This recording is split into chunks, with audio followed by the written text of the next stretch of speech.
പരക്കം പാച്ചിലിൻ്റെ ഇടയിൽ നിങ്ങൾ കാരണം നിങ്ങളെല്ലാവരും കൂടി ഇന്നേതോ പുതിയ പാട്ടുകാരനെ പുതിയ ജനറേഷനിലെ കുട്ടികൾ പലർക്കും എൻ്റെ പേര് പോലും അറിഞ്ഞില്ലെങ്കിലും പാട്ടറിയും. കുട്ടികൾ വിചാരിക്കും നേപ്പം വരുമ്പം പറഞ്ഞില്ലേ ആഘോഷിക്കപ്പെടുന്നില്ല എന്ന് എപ്പോഴെങ്കിലും തോന്നിയിട്ടുണ്ടോ? അത് ആഘോഷിക്കപ്പെടേണ്ട ഒരു സാധനമല്ല. പക്ഷേ എന്നാലും എന്നെ സംബന്ധിച്ചിടത്തോളം ഞാൻ പറയുന്നത് ആകാശപ്പേടകമേറി ആവേശം കരളിൽ പേറി പരദേശിയായി വിടെത്തി പറുദീസകൾ കണ്ടു ഞെട്ടി. അപ്പം ഇതിനെ കുറിച്ച് ബന്ധത്തിലായാലും മറ്റൊരാളുടെ മനസ്സിൽ ഒരു മുറി നമുക്ക് കിട്ടുക എന്നുള്ളതാണ്.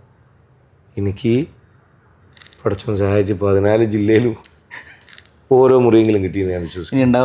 നമ്മൾ ടാൻഡാട എന്ന് പറയുമ്പോഴത്തേക്ക് പാട്ടെത്തുന്നതിൻ്റെ മുന്നേ ആവേശം കൊണ്ട് കുട്ടികൾ പാടുക. അപ്പം എനിക്കിത് എവിടാ പാടേണ്ട സ്ഥലം പോലും കേൾക്കാത്ത അത്രയും ലൗഡായിട്ട് ഇവരെ സ്നേഹമെന്ന വാക്കുകൊണ്ട് സൗഹൃദം വളർത്തി നന്മയേറെ കൊയ്തെടുത്ത മലയാള മണ്ണ്. ആ വേർഷനൊന്നും ഇപ്പോഴും നമ്മളെ കുട്ടികൾ കൊണ്ടാടപ്പെട്ടിട്ടില്ല. നമ്മൾ വിലയിരുത്താൻ അറിയുന്ന ആളായിട്ടൊന്നുമല്ല. എന്നാലും ഞാൻ അത്യാവശ്യം എഴുതുന്നുണ്ടല്ലോ എന്ന് വിചാരിച്ച് എന്നോട് നോക്കാൻ പറഞ്ഞു. നോക്കിയ ഞാൻ ശരിക്കും സ്തംഭിച്ചു വരികയും കലാലയത്തിൻ്റെ അനുപല്ലവി വായിച്ചിട്ട്.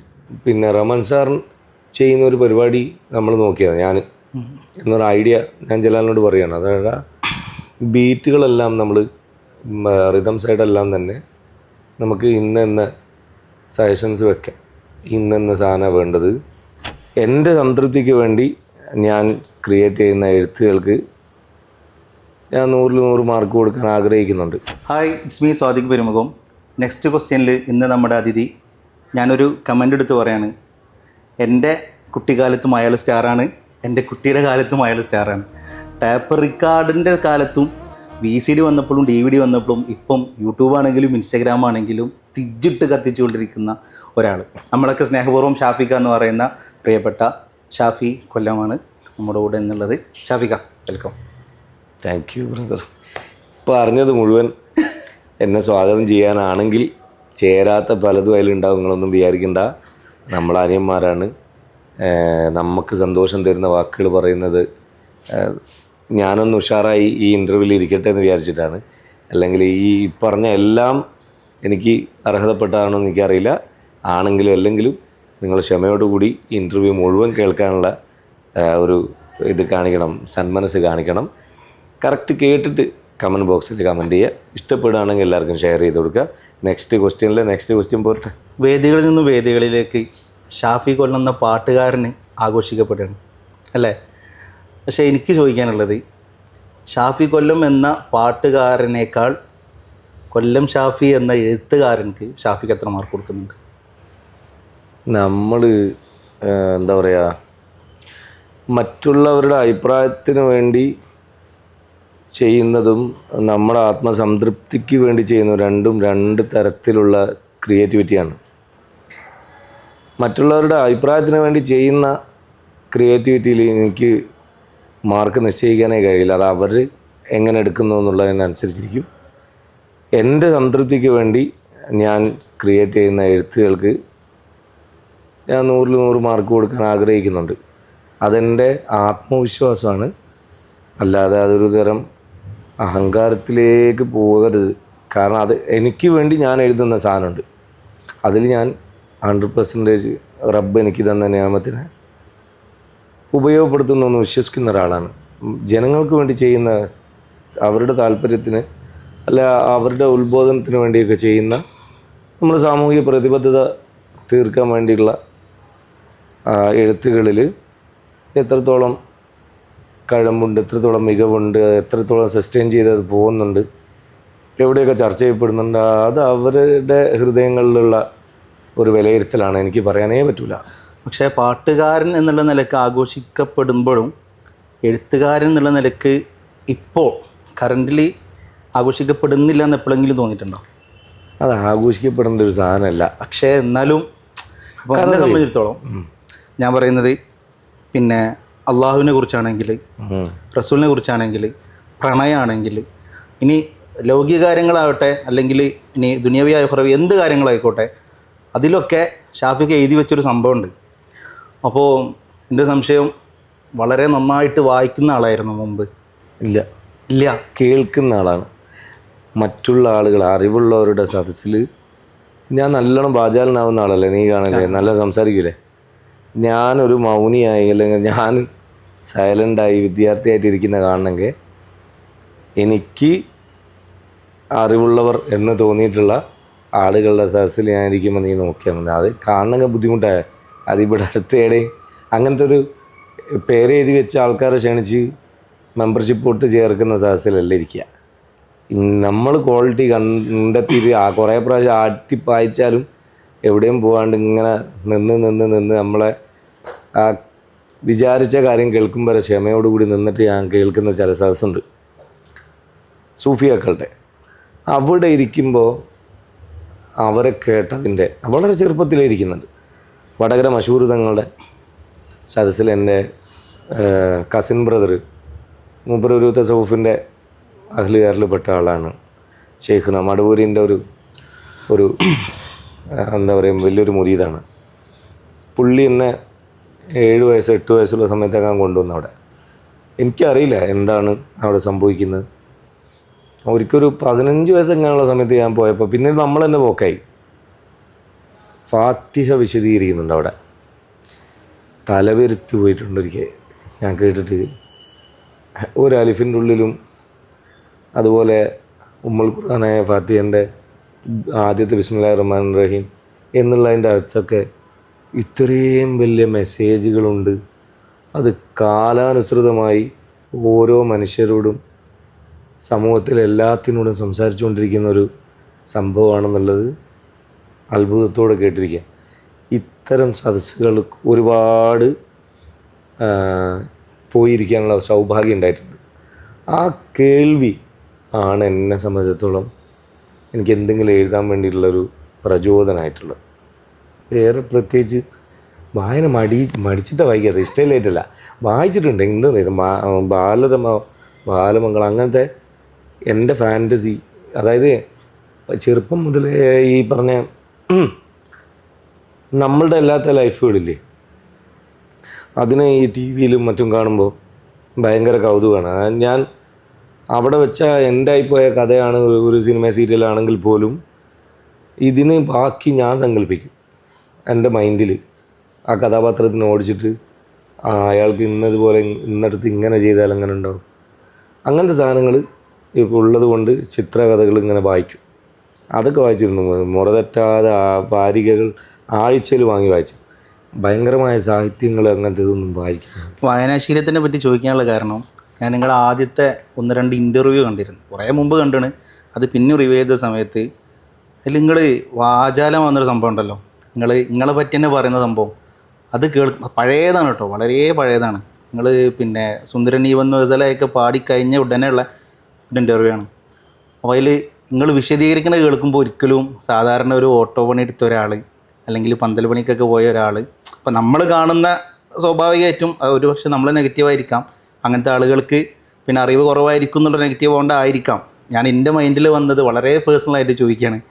അപ്പോൾ അങ്ങനത്തെ ഒരു വണ്ടിയൊക്കെ ഓടിച്ച് നടന്നതിന് ഒരാൾ ആണോ ഇത്രയും രസമായിട്ട് വിശദീകരിക്കണമെന്നൊരു തോന്നൽ എനിക്കുണ്ടായി. അതുകൊണ്ടാണ് ഞാൻ എന്ത് ചെയ്തത്, നിങ്ങളെ വായനാശീലത്തിനെ പറ്റി ചോദിച്ചത്.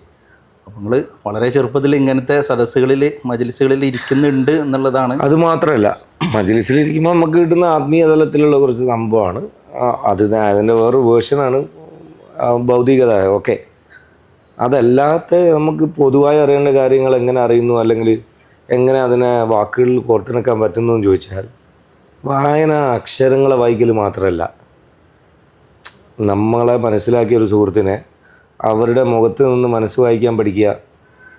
അതുപോലെ നമുക്ക് ചുറ്റിലുള്ള ആളുകളുടെ അനുഭവം അവർ പറയാതെ വായിച്ച് മനസ്സിലാക്കുക. ഇയാൾക്ക് ദാഹിക്കുന്നുണ്ട്, കുറച്ച് വെള്ളം, അയാൾക്ക് വിശക്കുന്നുണ്ട്, ഒരു ചായ വാങ്ങി കൊടുത്താലോ എന്ന വായന ഉണ്ട്, എല്ലാവർക്കും ഉണ്ട്. അത് കുറച്ച് കൂടുതലായിരുന്നു എൻ്റെയൊക്കെ ലൈഫിൽ, നമ്മുടെ ജീവിത സാഹചര്യം അങ്ങനെ ആയതുകൊണ്ട്. കാരണം മറ്റുള്ളവൻ്റെ ലൈഫും കൂടെ നോക്കിയിട്ട് നമ്മൾ മോശക്കാരല്ല അല്ലെങ്കിൽ നമുക്ക് അവൻ്റെ അത്രയും കഷ്ടപ്പാടില്ല എന്ന് കമ്പയർ ചെയ്യാനുള്ള ഒരു സാധ്യത എൻ്റെയൊക്കെ ലൈഫിൽ ഉണ്ടായിട്ടുണ്ട്. അതൊരു വലിയ വായന. അതേപോലെ തന്നെ നമുക്ക് നിങ്ങൾ തിരഞ്ഞെടുത്ത കുറച്ച് പിന്നെ വിഷയങ്ങളുണ്ട് പാട്ട് പാടാൻ. അത് നിങ്ങളെ എഴുത്തിലാണെങ്കിലും നിങ്ങളെ സംഗീതത്തിലാണെങ്കിലും പാടുമ്പോഴാണെങ്കിലും അതിലെനിക്ക് ഏറ്റവും ആദ്യമൊന്നും വലിയ ഇഷ്ടമില്ലാതെ പിന്നെ ആ ഒരു സന്ദർഭത്തിലെത്തിയപ്പോൾ ഇഷ്ടപ്പെട്ടൊരു സംഭവമാണ് നിങ്ങളുടെ പ്രവാസി സോങ്ങുകൾ. കേൾക്കും സാധാരണ പോലെ എല്ലാവരും കേൾക്കുന്ന പോലെ എല്ലാ പെരുന്നാൾക്കിളിക്ക് വേണ്ടി ഇങ്ങനെ കാത്തുനിന്ന് പിന്നെ ഞാനിന്നും ഗൾഫിലാണ് അതുണ്ടായിരുന്നുള്ളൂ. എന്നെ സംബന്ധിച്ചിടത്തോളം എൻ്റെ വീട്ടിൽ ആരും അങ്ങനെ പ്രവാസികളില്ലാത്തതുകൊണ്ട് എനിക്ക് അതിൻ്റെ കറക്റ്റ് അറിയില്ലായിരുന്നു. അപ്പോൾ ഞാനിന്നും ഗൾഫിലാണ് എളിയ ഈ പാട്ടും മൂടി. അപ്പോൾ ഓക്കെ, നല്ല രസമുണ്ട് കേൾക്കാൻ, കൂടെ പാടി നോക്കാം എന്നുള്ളൊരു മൈൻഡിലാണ് ഞാൻ അത് ഇത്രയും കാലം കേട്ടുകൊണ്ടിരുന്നത്. അത് ഞാൻ ആദ്യമായിട്ട് ഏകദേശം ഒരു കൊല്ലം മുമ്പാണ് ഞാൻ ആദ്യമായിട്ട് ദുബായിക്ക് പോണേ. ദുബായിക്ക് പോകുന്ന സമയത്ത് വിമാനത്തിൽ കയറി എനിക്ക് പെട്ടെന്ന് ഓർമ്മ വന്ന ഈ പാട്ടാണ്. അപ്പോൾ അതിൽ ഞാൻ ആ 2 വരികൾ എനിക്ക് ഫുള്ള് കറക്റ്റ് ഓർമ്മയില്ല, പക്ഷേ എനിക്കതിൽ 2 വരികൾ ആകാശ പേടകമേറി ആവേശം കരളിൽ കയറി കരളിൽ പേറി ഓക്കെ. അത് ഇവിടുന്ന് ഇങ്ങനെ സെറ്റാണ്. ഇവിടുന്ന് പോകുമ്പോൾ ഭയങ്കര സെറ്റാക്കണം. അവിടെ എത്തി മരുഭൂമി കണ്ടു തുടങ്ങി മനസ്സിൻ്റെ മിഴികൾ മങ്ങി തോടുകൂടി സംഭവമൊക്കെ ആയി. ആകാശ പേടകമേറി ആവേശം കരളിൽ പേറി അല്ല ബാക്കി അത് കഴിഞ്ഞിട്ട് ഇതാണ് പരദേശിയായി പറുദീസകൾ കണ്ടു ഞെട്ടി. ബ്യൂട്ടിഫുൾ ആയിട്ടുള്ള മരുഭൂമി കണ്ടു തുടങ്ങി മനസ്സിൻ്റെ മിഴികൾ മങ്ങി. അതായത് അതിൻ്റെ ഉള്ളറകൾ, മരുഭൂമി ഞാൻ ഉദ്ദേശിക്കുന്നത് മണലാരണ്യമല്ല, ഇതിൻ്റെ ഉള്ളറകളിലെ ലൈഫ്, യഥാർത്ഥ ചുട്ടുപൊള്ളുന്ന ലൈഫ് കാണുകയാണ്. മലനാട്ടിൽ കേട്ട സുഖങ്ങൾ മധുരിക്കും നുണയായി വിങ്ങി. ഒരു സ്വീറ്റായിട്ടുള്ള ഒരു ലൈൻ, കളവ് പറച്ചിലായിരുന്നു. ഇങ്ങോട്ട് നാട് കടത്താൻ പലരും ഹൈഡ് ചെയ്ത് വെച്ച, അതായത് പോയ കാല പ്രവാസികൾ കുടുംബത്തിന് സങ്കടപ്പെടുത്തണ്ടെന്ന് വിചാരിച്ച് പലതും ഇപ്പം എല്ലാവർക്കും അധികം അറിയാം. പണ്ട് പറയാണ്ട് മൂടി വെച്ച സത്യങ്ങൾ, നഗ്നമായ ജീവിത സത്യങ്ങളെ ഇവിടെ അടുത്ത പോകാൻ റെഡിയായി നിൽക്കുന്നവൻ വലിയ സ്വപ്നത്തോടു കൂടിയാണ് പോയി ഇറങ്ങുന്നത്. അപ്പം നമ്മൾ അതിനെ തുടർന്ന് ഞാൻ കുറേ എഴുതിയിരുന്നു. ഈ ആട് ജീവിതങ്ങൾ അതിൻ്റെ ശേഷം ആ പാട്ടുകളൊക്കെ സ്ഥിരമായിട്ട് കേൾക്കുന്നുണ്ട്. കാരണം ആദ്യത്തെ അങ്ങോട്ട് പോയിട്ട് ആദ്യത്തെ വലിയ പെരുന്നാളിന് നാട്ടിലേക്ക് വരാൻ പ്ലാൻ ഇട്ടിട്ട് വരാൻ കഴിയാത്തൊരു സാഹചര്യം ഉണ്ടായി. അന്ന് ഏറ്റവും കൂടുതൽ കേട്ട് ഞാനിന്നും ഗൾഫിലാണ് അളിയ, ഏത് പാട്ട് പാടിയെന്നൊന്നുമില്ല, ആ പാട്ടും മൂളി. അള്ള ഖൈറ് ചെയ്യട്ടെ എന്നുള്ള പാട്ടിൽ എത്ര എത്ര ശുഭസുദിനങ്ങൾ ജന്മനാട്ടിൽ ഒരുങ്ങുമ്പോൾ ഉറ്റമിത്രങ്ങൾ ഉടയോരും മൺമറഞ്ഞു പിരിയുമ്പോൾ പൊന്നുവിളയും നാട്ടിൽ ഇവരോ കണ്ണുനീരാൽ കഴിയുന്നു, എണ്ണി എണ്ണി പാവം ഇവരുടെ ആയുസ് ഇവിടെ കുറയുന്നു എന്ന്. എത്ര ശുഭസുദിനങ്ങൾ. അത് പെരുന്നാളും നോമ്പ് ഓണവും വിഷു എല്ലാം പെട്ട്, കുട്ടികളെ ബർത്ത്ഡേയും എല്ലാം പെട്ട്. അപ്പോൾ അത് അനുഭവത്തിൽ നിന്നാണ്. അതുകൊണ്ട് അതേ അനുഭവം ഉള്ളവർക്കല്ലാണ്ട് അതിനോട് ഈ പറഞ്ഞ പോലെ പിന്നെ ടച്ച് ചെയ്ത് മാച്ച് ചെയ്ത് വായിക്കാനും കേൾക്കാനും പറ്റൂല. മറ്റേ രസത്തിന് കേട്ടങ്ങ് പോവുക ചെയ്യാം. ഇതേ അനുഭവം വരുമ്പോഴാണ് മനസ്സിലാവുക. അപ്പോൾ അന്ന് ഞാൻ അത് ഒരുപാട് വട്ടം കേട്ടു. എനിക്കത് ലൈവായിട്ട് ഒരു 4 വരി, ആദ്യത്തെ 4 വരി നമ്മളൊന്ന് പാടി തരണം. പരക്കം പാച്ചിലിൻ്റെ ഇടയിൽ നിങ്ങൾ കാരണം നിങ്ങളെല്ലാവരും കൂടി ഇന്നേതോ പുതിയ പാട്ടുകാരനെ, പുതിയ ജനറേഷനിലെ കുട്ടികൾ പലർക്കും എൻ്റെ പേര് പോലും അറിഞ്ഞില്ലെങ്കിലും പാട്ടറിയും. കുട്ടികൾ വിചാരിക്കും, ഞാൻ ഇപ്പം വരുമ്പം പറഞ്ഞില്ലേ, കുട്ടികൾ പലരും വിചാരിച്ച് പുതിയ ഏതോ ഒരു പാട്ടുകാരൻ വന്നിട്ടുണ്ട് ആഘോഷിക്കപ്പെടും. പിന്നെ നമ്മൾ അറിയുന്നവർ പലരും വിചാരിച്ച് എവിടെയോ പോയി നിന്ന് ഒന്നും ചെയ്യലില്ലായിരുന്നു, പിന്നെ പെട്ടെന്ന് വന്നാണ്. അവരെ കുറ്റം പറഞ്ഞിട്ട് കാര്യമില്ല. കാരണം അവർ ജീവിത തിരക്കിൽ ഇത് ശ്രദ്ധിക്കുന്നില്ല. കുട്ടികളായിട്ടും കല്യാണം കഴിഞ്ഞിട്ടും കുട്ടികളായിട്ടും പ്രാരാബ്ദങ്ങളായിട്ടും താടിയും മൂടി നരച്ചിട്ട് പോലും പണ്ട് നമ്മളെപ്പോഴും കുട്ടിയെ പിന്നാലെ കൂടിയ ഞാൻ പഴിചേരൽ കേട്ട പോലെ തന്നെ പരിഹാസങ്ങൾ കേട്ടിട്ടും വിടാതെ എന്നെ നിലനിർത്താൻ പിന്നാലെ കൂടിയ കുറേ ചങ്കളുണ്ട്. അവർ കൃത്യമായിട്ട് കാണുന്നുണ്ടായിരുന്നു നമ്മളിവിടെ തന്നെ ഉണ്ട്, എല്ലാം ചെയ്തുകൊണ്ടിരിക്കുന്നുണ്ട് പല സ്ഥലത്തുണ്ട്. മറ്റുള്ളവർ തെറ്റിദ്ധാരണ അല്ല, അവരുടെ ജീവിത തിരക്കൊണ്ട് കേട്ടില്ല. അപ്പം പറഞ്ഞുകൊണ്ട് അന്ന് നിങ്ങൾ ഉണ്ടാക്കിയ തിരക്കൊണ്ട് ഷട്ടിൽ പായം പോലെ പാഞ്ഞ് ഒച്ച അടച്ച് ഒരു കോളേജിൽ നിന്ന് പരിപാടിയും കഴിഞ്ഞ് മൂവാറ്റുപുഴ കോളേജിൽ നിന്ന് ആ കുട്ടികളെ ആടിപ്പാടി വരികയാണ്. വോയിസിന് ചെറിയ പ്രോബ്ലം ഉണ്ട്, എന്നാലും പാടാം. കൗമാരം കഴിയുമ്പോൾ കനവുകളിൽ വളരുമ്പോൾ പ്രിയമുള്ളോർ കൊതി പറയും, പിരിശത്താൽ വിധി പറയും. ആകാശപ്പേടകമേറി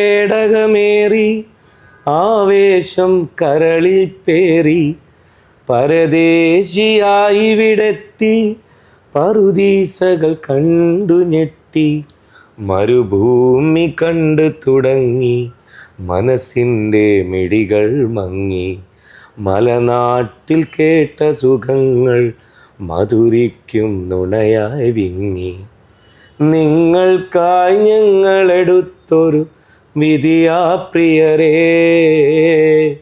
നിലമാറ്റാൻ ഇനിയും ഇവിടെ കഴിയാം പ്രിയരേ ഞാനിന്നും ഗൾഫിലാണളി. എനിക്കതിൽ ഏറ്റവും ഇഷ്ടപ്പെട്ട നമ്മൾ എഴുതി കഴിഞ്ഞാൽ നമുക്ക് ഇഷ്ടപ്പെടുന്ന ചില സാധനമുണ്ട്, ചില മർമ്മം. ഏറ്റവും പ്രിയപ്പെട്ട ഇഷ്ടപ്പെട്ട വരികയെന്നറിയോ? ഇവനുരുകിയെരിയും ഒരു കനല് ഇതളുതിർന്നു പഴകിയൊരു മലര് ഇനി ഇതിലെ എവിടെയൊരു തണല് ഇണത്തുണയിലരികിലൊരു നിഴല് കാണുന്നോർക്കൊരു കൗതുകമില്ല കഥയാട്ടം പോലെ കാണാതാരോ ചരടു വലിക്കും വിളയാട്ടം പോലെ. സ്വപ്നമായ ദിൽറുബ, നില്ലടി നില്ലടി കുയിലെ, ഫാസില ഫാസിൽ, ഇങ്ങനെ കുറേ കാസറ്റുകൾ അന്ന്.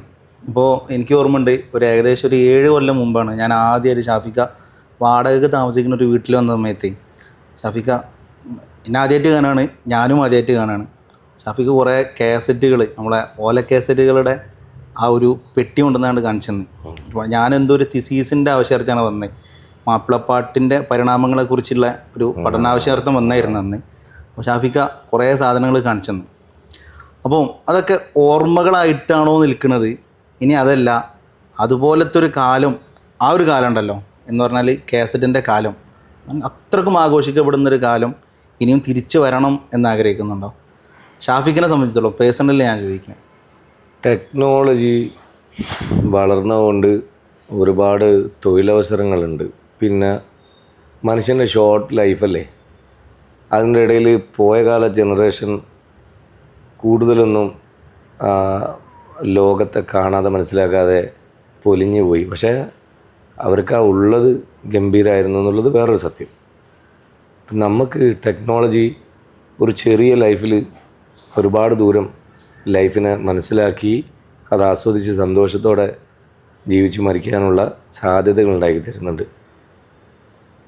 ഈ പാട്ടിനെ സംബന്ധിച്ചിടത്തോളം അത് എത്ര നല്ലത് തന്നെ ആയാലും ആസ്വദിക്കാനുള്ള, ഹൃദയം കൊണ്ട് ആസ്വദിക്കാനുള്ള ഒരു സമയം, ഒരു ടൈം പീരീഡ് വേണം. ഇന്ന് അത് കിട്ടുന്നില്ല. അതുകൊണ്ടാണ് ഈ ലൈഫില്ലാത്ത പാട്ടിന്. അല്ല, പാട്ട് നന്നായിട്ടല്ല, അതായത് ആളുകൾക്ക് ഹൃദയം കൊണ്ട് കേട്ട് ബൈഹാർട്ടാക്കുന്ന സാഹചര്യം ഇല്ല. ഉദാഹരണത്തിന് കേസറ്റിൻ്റെ കാലഘട്ടത്തിൽ എല്ലാ വീട്ടിലും ടേപ്പ് റെക്കോർഡില്ല. വല്ല കല്യാണ വീട്ടിലും അല്ലെങ്കിൽ നമ്മൾ കവലയിൽ പോയിരിക്കുമ്പോൾ ഒരു കേസറ്റ് കട ഉണ്ടാവുമല്ലോ, അവിടെ ഇരുന്നിട്ട് പാട്ടിൻ്റെ മേഖലയിൽ പോകുന്നവരാവണമെന്നില്ല. ചില സാഹചര്യത്തിൽ വർത്തമാനം കൊണ്ട് പറയാൻ പറ്റാത്തത് പാട്ടിലൂടെ പറയണമെന്ന് തോന്നുന്ന ആളുകൾ ബൈഹാർട്ട് ചെയ്യാൻ ആശ്രയിച്ചിരുന്നത് ഇത്തരം കേസറ്റ് കടകളും, അല്ലെങ്കിൽ അപ്പുറത്തെ വീട്ടിൽ നിന്ന് ഒച്ചത്തിൽ പാട്ട് വെച്ചാൽ നമുക്കും കൂടെ ആസ്വദിക്കാന്ന് പറഞ്ഞാൽ കേൾക്കൽ മാത്രമല്ല, ബൈഹാർട്ട് ചെയ്യുക. അപ്പോൾ ഒരു ബീജിയം തുടങ്ങുന്ന കേട്ട ഇൻട്രോ കേട്ടാൽ തന്നെ ഇത് ഇന്ന പാട്ടാണെന്നാണ്, ഒപ്പം മൂളി അവരുടെ പാട്ടായി മാറി. അങ്ങനെയാണ് അന്നത്തെ പാട്ടുകളെ ഇന്നും മൈൽ സ്റ്റോൺസ് ആയിട്ട് കൊണ്ടു നടക്കാൻ പറ്റുന്നത്. ആ സാധ്യത തിരിച്ചു വരണമെന്ന് ഞാൻ ആഗ്രഹിക്കുന്നുണ്ടോയെന്ന് വെച്ചാൽ ആഗ്രഹിക്കുന്നുണ്ട്. പക്ഷേ ഇന്നത്തെ ഈ സ്പീഡ് ലൈഫിൽ ആപ്റ്റാവില്ല അത്.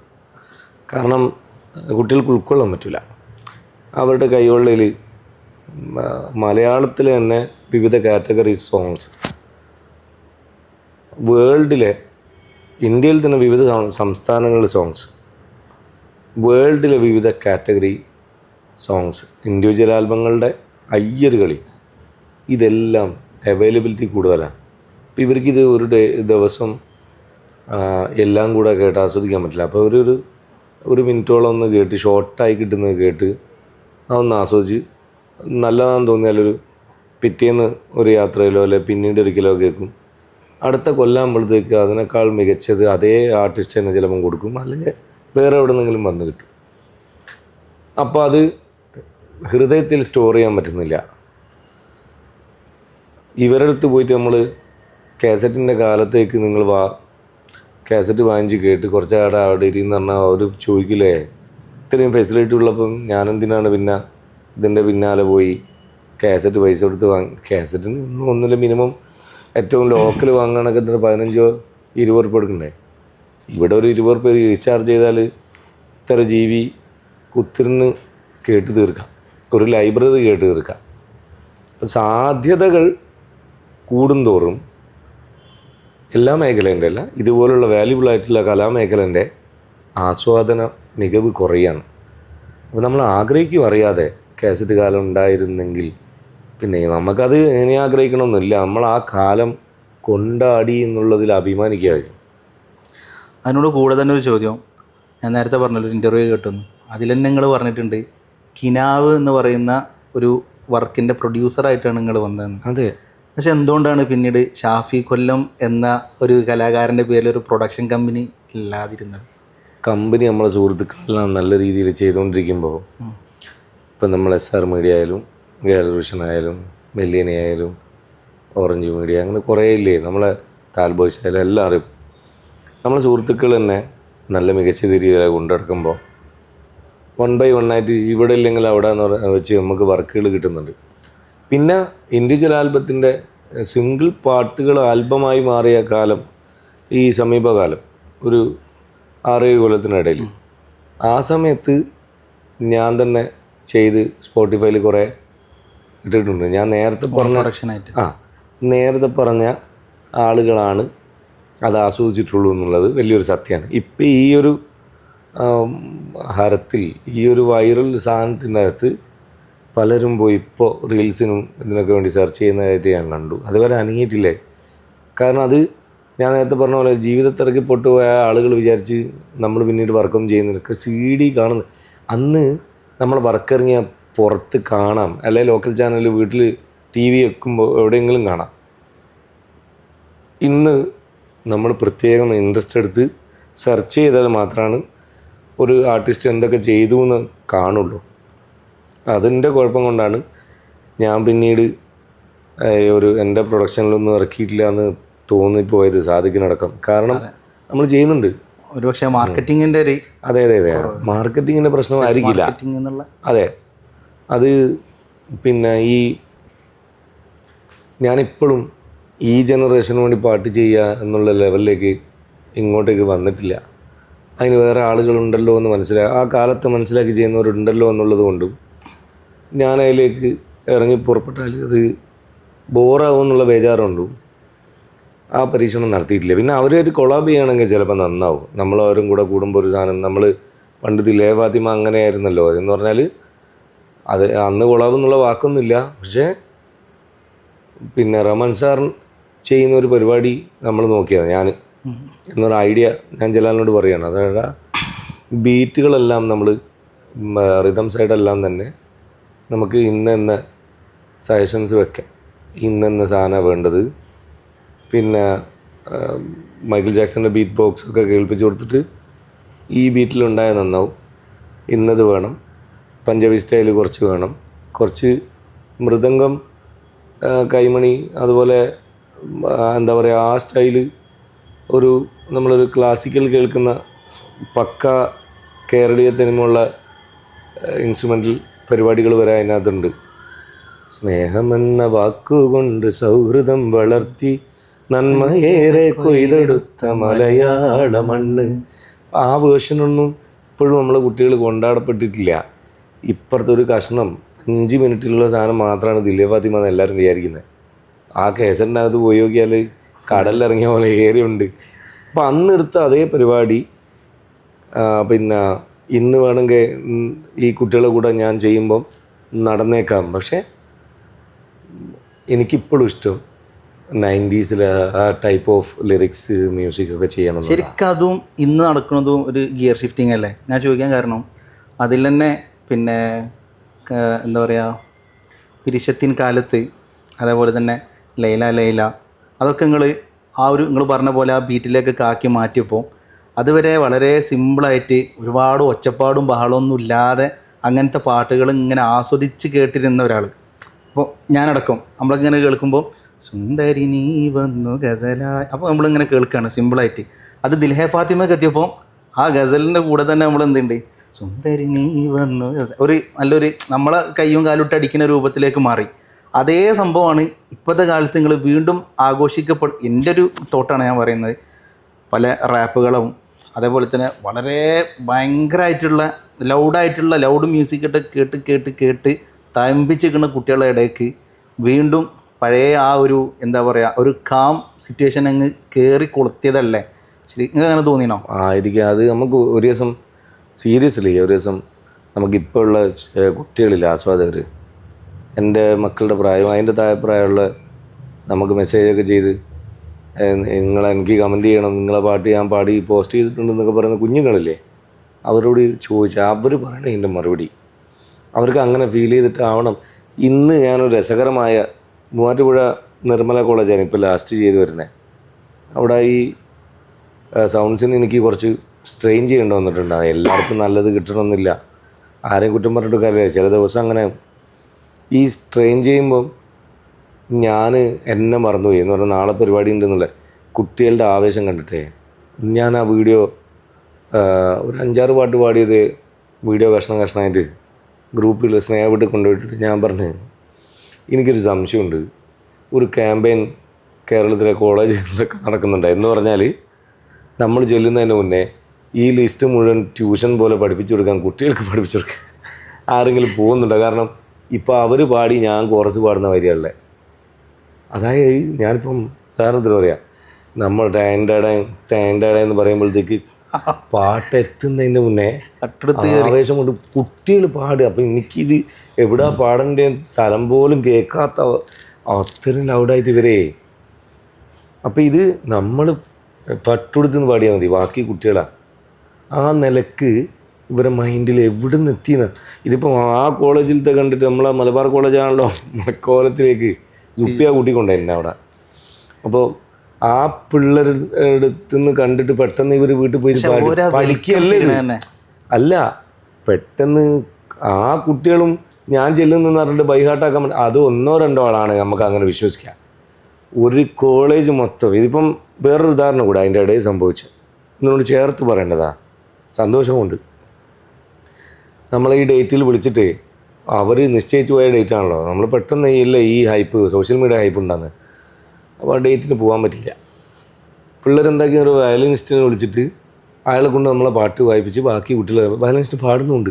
ഇയാളെ പേരറിയില്ല, ആഷിഖ്, നല്ലൊരു ആഷിഖ് അയാൾ നന്നായിട്ട് പാടി. കുട്ടികൾ അയാൾ പോയതിന് ശേഷം ചെയ്ത പണി കണ്ടില്ലേ, ഒന്നായിട്ട് അങ്ങോട്ട് ഇരുന്നിട്ട് വൈഡായിട്ട് മൊബൈൽ വെച്ചിട്ട് അവരെ എഡിറ്റിങ്ങും ക്യാമറയൊന്നും ആരും പഠിപ്പിക്കണ്ട, അവർ ഓരോരുത്തരും ഇൻഡിവിജ്വൽ ടെക്നിക്കലി ഹൈ ലെവലിലുള്ള അങ്ങനെ അവർ കള്ളിപ്പെണ്ണെ അങ്ങനെ കണ്ട പാട്ടുകൾ കൂട്ടം ചേർന്നിരുന്ന് പാടിയിട്ട് ഇപ്പോൾ പിന്നെ റീൽസ് ചെയ്യുമ്പോൾ എന്താ പരിപാടി എന്ന് പറഞ്ഞാൽ കല്യാണമോ അല്ലെങ്കിൽ കുടുംബസംഗമൊക്കെ കഴിഞ്ഞിട്ട് വീട്ടുമുറ്റത്ത് ഒരു ലോഡ് കുടുംബക്കാർ ഒരുമിച്ച് നിന്നിട്ട് അല്ലെങ്കിൽ റോട്ടുമ്പോൾ കുറേ കുട്ടികൾ ഒരുമിച്ച് നിന്നിട്ട് ആണ് ഈ പാട്ടെല്ലാം പാടുന്നത്. അപ്പോൾ ഇത് ഒരു ദിവസം കൊണ്ട് പെട്ടെന്ന് ബൈഹാർട്ട് ചെയ്ത് എല്ലാവരും കൂടെ പഠിച്ചെടുത്താൽ എല്ലാം എന്ന് ഉറപ്പാണ്. ഞാൻ ചോദിച്ച ചോദ്യത്തിന് മറുപടി ഞാൻ പറയുന്നത് അവരെ മനസ്സിൽ പതിയെ ഇതുണ്ട്. പിന്നെ ഒരു സാധനം കൂടെ പറയേണ്ടതുണ്ട്. മാർക്കറ്റിംഗ് കമ്പനികൾ അവരുടെ സേഫ്റ്റിയും അവരുടെ വരുമാനത്തിൻ്റെ പ്രശ്നം കൊണ്ടായിരിക്കാം പല മാർക്കറ്റിംഗ് കമ്പനികളും ഒരു 30 സെക്കൻഡ് പോലും ടിക്ടോക്കിലോ ഇൻസ്റ്റയിലൊന്നും എവിടെയും സോഷ്യൽ മീഡിയയിൽ നമ്മളെ പാട്ട് പോസ്റ്റ് ചെയ്താൽ വേറെ പാട്ടൊന്നും സിനിമാ പാട്ടൊന്നും പ്രശ്നമില്ല, നമ്മളെ പാട്ട് പോസ്റ്റ് ചെയ്യുമ്പോൾ ക്ലൈം അടിച്ച് കളഞ്ഞു, മ്യൂട്ട് ചെയ്ത് കളഞ്ഞു. ഞാനതിനെതിരെ മാർക്കറ്റിംഗ് കമ്പനികളുടെ ഓണേഴ്സിനോട് പലപ്പോഴായിട്ട് സംസാരിച്ചു, വർക്കേഴ്സിനോട് സംസാരിച്ചു. ഞാൻ പറഞ്ഞു തെറ്റാ ചെയ്യുന്നത്. കാരണം എന്താ പറഞ്ഞാൽ പാട്ട് മരിച്ചു പോകും. ഇത് ഇങ്ങനെ ഒഴുകി അടുത്ത ജനറേഷൻ കേൾക്കണ്ടേ. ഈ ജനറേഷൻ അവരെ കേൾവി സ്ഥലം ഏതാണ്? Social media. അവിടെ നിങ്ങൾ തടഞ്ഞു വെക്കുക ചെയ്യുന്നത്. സീഡിയോ ഇല്ല. അപ്പോൾ നിങ്ങൾ എന്ത് ചെയ്യണം?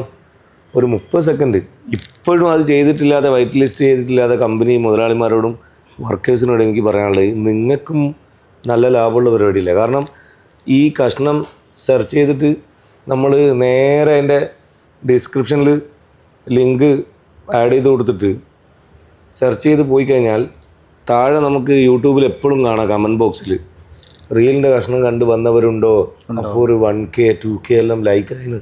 എന്തുകൊണ്ടാണ്? ഇത് കേട്ടിട്ട് ഫുൾ എന്താണെന്ന് അന്വേഷിക്കാൻ വന്നല്ലേ? അതൊരു മാർക്കറ്റിംഗ് അല്ലേ?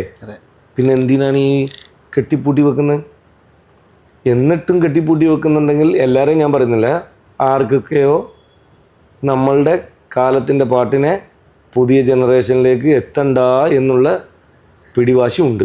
ആർക്കെന്ന് എനിക്ക് പറയാൻ പറ്റില്ല, ഊഹാപോഹം എനിക്കില്ല. ആർക്കൊക്കെ ഉണ്ടാവാം എന്നെനിക്ക് തോന്നിപ്പോന്നു.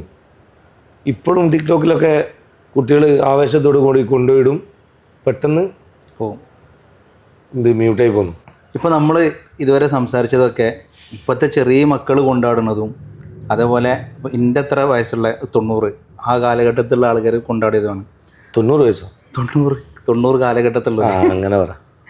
ഓക്കെ. അപ്പോൾ ഇന്നലെ ഒരു വീഡിയോ ഉണ്ട്. ഇന്നലെ ഞങ്ങൾ കാഞ്ഞങ്ങാട് അല്ലേ പരിപാടി ഉണ്ടായിരുന്ന രാത്രി, അവിടുത്തെ ബ്ലൂ കോയിലിൻ്റെ വീഡിയോയിലൊരു സംഭവമുണ്ട്. ഞാൻ ആ വീഡിയോ നിങ്ങൾക്ക് കാണിച്ചു തരാം.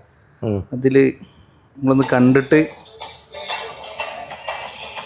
എനിക്ക് പെട്ടെന്ന് എൻ്റെ വല്യപ്പാൻ ഓർമ്മ വന്നു. മൂപ്പരെ കണ്ടപ്പോൾ ഫോട്ടോഗ്രാഫർ, പഴയ ഫോട്ടോഗ്രാഫർ ആലി എന്ന് പറയും. കറക്റ്റാണ് എൻ്റെ വല്യപ്പൻ്റെ സെയിം മുടി, മീശ, കണ്ണട, കോലം. ഉമ്മൻ്റെപ്പ അത് അത്രക്കും രസമായിട്ട് എന്ത് രസമായിട്ട് ആസ്വദിക്കണേ. അപ്പുറം വന്നിൻ്റെ കൂടെ ഫോട്ടോ അത്യാവശ്യം സിനിമയിലോ ഷോർട്ട് ഫിലിംസിലൊക്കെ ആക്ട് ചെയ്യണം, അങ്ങനത്തെ മൂടുള്ളൊരു കലാകാരൻ കൂടി. രസമായിട്ട് അത് സാധാരണ അവിടെ കൂടി നിൽക്കുന്ന ആളുകൾ ആസ്വദിക്കുന്നതിനേക്കാൾ രസമായിട്ട് അയാൾ ആസ്വദിക്കുന്നുണ്ട്. അയാൾക്കും ഒരു പക്ഷേ അന്ന് മുതലേ കേട്ട് പരിചയമുള്ളതുകൊണ്ടായിരിക്കും. പിന്നെ പഞ്ചകി ഇറങ്ങിയിട്ട് ഞാൻ വിചാരിച്ചിരുന്നത് എന്നെപ്പോലെ കുറച്ച് അപൂർവം തേപ്പ് കിട്ടിയ ആളുകൾക്കുള്ള ഒരു പിരിശം മാത്രമേ ആ പാട്ടിനോട് ഉണ്ടാവുള്ളൂ. ഇത് നമ്മൾ കല്യാണ വീട്ടിലൊന്നും പോയ പാട് ബാക്കിൽ കൂടെ വന്നിട്ട് ഏത് ഒറ്റ വാക്കിൽ പാടാണ്ട് ഇവിടുന്ന് പോവില്ല. എടാ എന്ത് പ്രായമുള്ള ആളാണ്. ചിലപ്പോൾ പെണ്ണുങ്ങൾ ഒരുമിച്ച് പറയും. നീലേശ്വരത്തോ മറ്റോ ഫെസ്റ്റിന് പോയപ്പം ഒരു സംഘം പെൺകുട്ടികൾ മുന്നെന്ന് പറയും. ഞാൻ പറഞ്ഞു, നിങ്ങൾക്ക് എതിരാണ് ഈ പാട്ട്, തേച്ചിട്ട് പോയ പെൺകുട്ടിയൊക്കെ എതിരാണ്, ഇതെന്തിനാ? അല്ലല്ല, അത് കേൾക്കണം. അപ്പോൾ എല്ലാ കാറ്റഗറി ആൾക്കാരെയും മനസ്സിൽ നമ്മൾ ലോകത്ത് ഏറ്റവും പ്രയാസം എന്തിനാണെന്ന് പറയാം. എനിക്ക് ജനിച്ചു കഴിഞ്ഞാൽ ജോലി കിട്ടാനോ ഭാര്യനെ കിട്ടാനോ വിദ്യാഭ്യാസം കിട്ടാനോ ഒന്നിനുമല്ല, മറ്റൊരാളുടെ മനസ്സിലൊരു മുറി കിട്ടുക എന്നുള്ളതാണ് ഏറ്റവും വലിയ പ്രയാസം. അത് സൗഹൃദത്തിലായാലും പ്രണയത്തിലായാലും റെസ്പെക്റ്റിലായാലും പിന്നെ ഗുരുശിഷ്യ ബന്ധത്തിലായാലും മറ്റൊരാളുടെ മനസ്സിൽ ഒരു മുറി നമുക്ക് കിട്ടുക എന്നുള്ളതാണ്. എനിക്ക് പഠിച്ചോൻ സഹായിച്ച് 14 ജില്ലയിലും ഓരോ മുറിയെങ്കിലും കിട്ടിയെന്ന് ഞാൻ വിശ്വസിക്കുന്നു. ഇനി ഉണ്ടാകുമ്പോൾ അടുത്ത ജില്ലയിലും അല്ല ഇപ്പോൾ ഉള്ള 14 ജില്ലയിലും 22 വർഷമായിട്ട് മറ്റൊരാളുടെ ഹൃദയത്തിനകത്ത് അവരുടെ സ്വന്തം എന്ന പോലെ എല്ലാ കുടുംബത്തിനകത്തും നമ്മളെ ഇഷ്ടപ്പെടുന്ന എല്ലാ കുടുംബത്തിൻ്റെ അകത്തും മോനെ ഷാഫി എന്നുള്ള ഒരു സാധനം കിട്ടി. അത് മതി. അതിന് കൂടെ തന്നെ വേറൊരു ചോദ്യം, ഈ പ്രേമം എന്നുള്ള പരിപാടിനെ ആ ഒരു സംഭവ വികാസത്തിന് ഞങ്ങൾ പല രൂപത്തിൽ വർണ്ണിച്ചിട്ടുണ്ട്. പാലാണ് പ്രേമം, തേനാണ് പ്രേമം എന്ന് പറഞ്ഞ് നിങ്ങൾ തന്നെയാണ് പ്രേമിച്ചവരൊക്കെ നാശത്തിലാണ്, പ്രേമം വിശക്കനെയാണെന്ന് പറഞ്ഞ് അതേ നിങ്ങളാണ് ചില പെൺകൊടികളിലൂടെ തന്നെ വിടരും കപടാനുരാഗം അത് എഴുതി വേറെ ആരാണ്, ഞാൻ പാടി. അതേ നിങ്ങൾ തന്നെയാണ് പ്രണയത്തിനെ കുറിച്ച് അതും പറഞ്ഞത്. പിന്നെ പ്രണയത്തിന് വല്ലാത്തൊരു വേദനയാണല്ലേ നമ്മൾ എഴുതി. അങ്ങനെ പ്രണയത്തിൻ്റെ പല രൂപത്തിൽ നിങ്ങൾ വർണ്ണിച്ചിട്ടുണ്ട്. ശരിക്കും നിങ്ങൾ ഏത് പ്രേമത്തിനാണ് നിങ്ങൾ വർണ്ണിക്കുന്നത്? എന്താണോ വേദനയുള്ള പ്രണയത്തിലാണോ? എന്താണോ എൻ്റെ ചുറ്റും ഞാൻ കണ്ടുകൊണ്ടിരിക്കുന്നത്? ഞാൻ മാത്രമല്ലല്ലോ കാമുകനായിരുന്നത്. ഞാൻ കാമുകന്മാരൊക്കെ കേട്ടിട്ടുണ്ട്, കണ്ടിട്ടുണ്ട്. കാമുകന്മാരെ സമാധാനിപ്പിക്കേണ്ട സ്ഥിതി എനിക്ക് വന്നിട്ടുണ്ട്. മരിക്കാൻ തയ്യാറായി നിന്നവനെ ഉറക്കൊഴിഞ്ഞ് നിന്ന് കൺവിൻസ് ചെയ്ത് ചീത്ത വിളിച്ച് തല്ലി ഭക്ഷണം കഴിപ്പിച്ച് 3 ദിവസം അവൻ്റെ കൂടെ ഇരുന്നിട്ട് ലൈഫിലേക്ക് തിരിച്ചു കൊണ്ടുവന്നിട്ടുണ്ട്. അപ്പോൾ എനിക്ക് ഇതെല്ലാം വായനകളാണ്. അതെല്ലാം തന്നെ എഴുതിയേ, ഒന്നും സങ്കല്പിച്ചിട്ടില്ല. നടക്കാത്തൊരു കാര്യത്തെക്കുറിച്ച് പ്രണയത്തിൽ ഞാനൊരു സാങ്കല്പിക ലോകം എഴുതിയിട്ടില്ല. മനുഷ്യൻ്റെ സങ്കല്പങ്ങൾക്കകത്ത് അവരുടെ പച്ചായ ജീവിതത്തിനകത്ത് നടന്നതുമായ പ്രണയങ്ങളുടെ വിവിധ ചലനങ്ങളാണ് നമ്മൾ എഴുതിയിട്ടുള്ള എല്ലാ അവസ്ഥകളും. അനുഭവിച്ചിട്ടുള്ളതും മറ്റുള്ളവരുടെ അനുഭവം. ഈ വിരഹത്തിൻ വേദന അറിയാൻ ഷഫീഖ് റഹ്മാൻ മാജിക്കൽ. ഇങ്ങളെ കുറിച്ച് സംസാരിക്കുമ്പോൾ എന്തായാലും പറയപ്പെടേണ്ട ഒരു വ്യക്തി അല്ലേ? തീർച്ചയായിട്ടും. നിങ്ങളെ പല സ്റ്റേജുകളും ഗിയർ ഷിഫ്റ്റിംഗ് നടത്തി തന്ന ഒരാൾ. അത് ഇനി കലാലയ, അതായത് ഞാൻ സ്വയം എഴുതുകയും സംഗീതം പകരുകയും അതോടൊപ്പം തന്നെ ആ പാട്ടുകൾ ഓഡിയൻസ് സ്വീകരിക്കുകയും പോരാത്തതിന് പുറമെ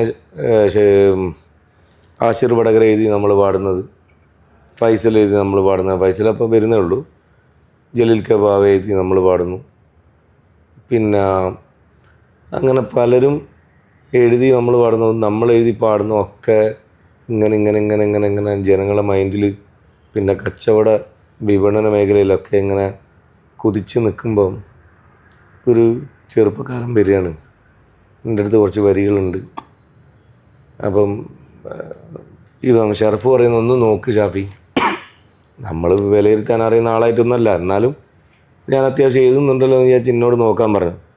നോക്കിയാൽ ഞാൻ ശരിക്കും സ്തംഭിച്ചു വരികയാണ് കലാലയത്തിൻ്റെ അനുപല്ലവി വായിച്ചിട്ട്. ഒറ്റയടിക്ക് ഷറഫിനോട് ഞാൻ പറഞ്ഞു, ഉടനടി വർക്ക് പ്ലാൻ ചെയ്യണം, ഈവൻ ലിറിക്സ് ആൻഡ് മ്യൂസിക്. ആ മനസ്സ് എനിക്ക് എൻ്റെ ഉപ്പാൻ്റെ അടുത്ത് നിന്നെല്ലാം കിട്ടിയതായിരിക്കണം. അതിന് അള്ളാഹു എനിക്ക് തന്ന നിയാമത്താണ്. അതായത് മറ്റൊരുത്തൻ നമ്മൾ എനിക്ക് ഗാലറി വിഷനിലുള്ള സ്ഥാനം പോയി പോകുമെന്ന് വിചാരിച്ചിട്ട് അവനെ ഇൻട്രൊഡ്യൂസ് ചെയ്യാതിരിക്കാൻ എന്താടാ ഇത് സാഹിത്യമാണ്, ഇതൊന്നും ഇവിടെ ചിലവാകില്ല എന്ന് പറഞ്ഞാൽ അന്ന് ഷറഫ് ചെയ്യൂല. ഷറഫിനോട് ചോദിച്ചു നോക്കി, ചെയ്യൂല.